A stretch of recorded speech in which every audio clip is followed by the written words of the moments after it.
Why do poker hand ranges get tighter on later streets? Imagine you're at a poker table, and the community cards are coming out one by one. You start with a wide range of possible hands, but as the hand progresses, your options shrink. Why does this happen? Well, let's break it down. Before any community cards are dealt, your range includes almost everything from high-value hands to small suited connectors and even weak pairs.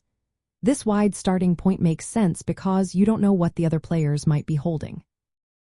As the flop, turn, and river cards appear, your range begins to narrow.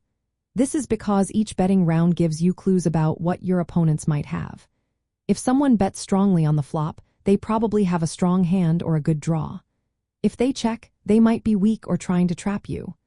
These betting patterns help you eliminate weaker hands from their range.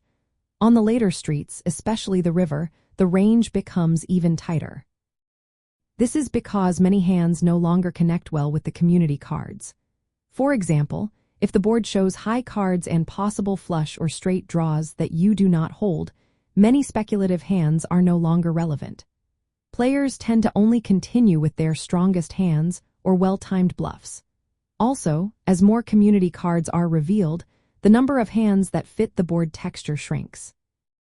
If the board is coordinated and dangerous, weaker hands are often folded, leaving only the top holdings.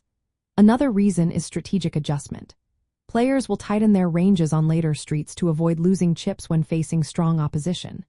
If an opponent is likely to fold to a bet, you might bluff more on the earlier streets.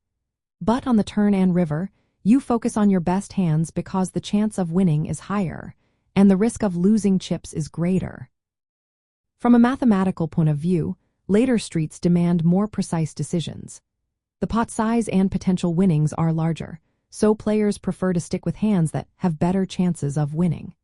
This means that by the time the hand reaches the river, most players are holding only their strongest hands or a few well-chosen bluffs. Understanding why hand ranges get tighter on later streets helps you better estimate what your opponents might be holding. It also guides your own decisions, whether you're betting, checking, or folding. The key is recognizing that as the hand unfolds, the information gained from betting actions and community cards filters out weaker holdings. This process makes ranges more focused and accurate, reflecting the evolving situation at the table.